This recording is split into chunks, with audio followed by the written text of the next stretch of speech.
Now that our fish loom has dried, we can start gathering some wefts so we can begin to weave. So I'm going to pick 2 colors for mine. I'm going to get 2 yellow, because I really love yellow, that's my favorite color. I'm also going to take 2 purple. That's all I need right now, and if I have extra space, I can get more to weave later.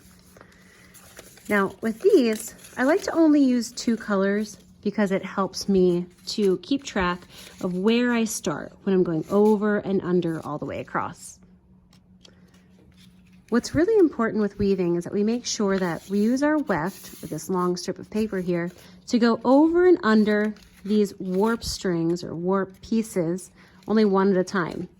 So I need to make sure when I'm starting this with my yellow, I pay attention to how I start. So I see that here is my first strip of paper right here, and I'm going to go over the first piece, and then it has to go underneath the second one.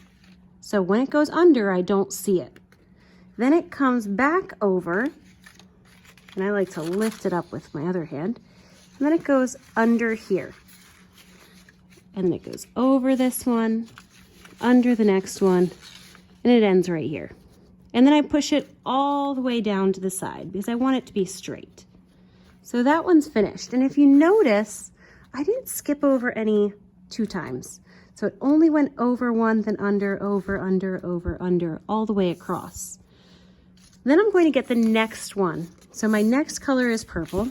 And since I started last time with my yellow on top, my purple is going to go under the first one. That's really, really important.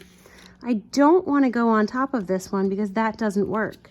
So it's always going to sort of be like I have these diagonals here. I should never, ever, ever have 2 colors next to each other. If I have 2 colors next to each other, then when I go to press it down, then they all get blocked by each other.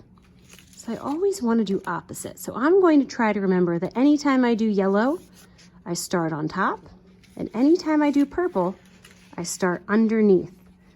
And then again, I'm going to be very careful to lift up every other one and then go under the others.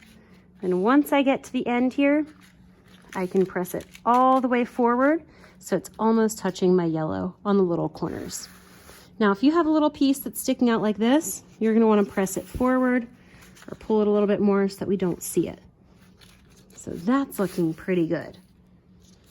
With my next one, I remember with yellow, I always start on top. So I have to make sure that in this row, I always see my yellow.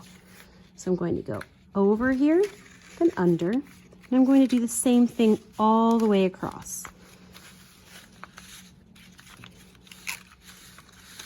And then once I get to the end, something that's really important that I do always is I take that last piece that I just made and I push it all the way down. Again, my square should be diagonal from the last color, okay? Then it's my purple's turn again, and if I remember, the purple always starts underneath.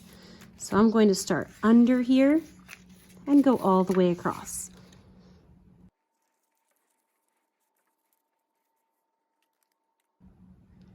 Now that I have those 4 done, then I can continue to get more. So I see that my next color would have to be yellow. So I got another yellow one, and I'll continue with my patterns here.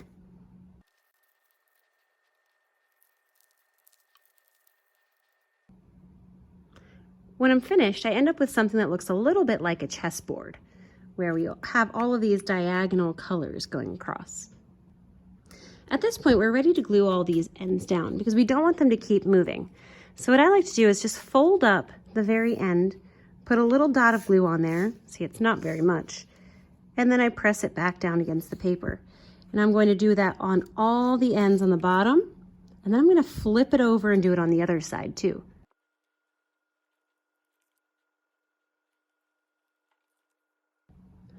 Now that both sides are glued, I can go ahead and start to decorate my fish. So I'm going to start by giving him a nice eye in the front. I like to leave a little circle here to make it look like his eye is shiny. You could also add some other details, like eyelashes if you want to, even though fish don't have eyes or eyelashes. Then I can use lots of little craft pieces to glue down in all the different spots.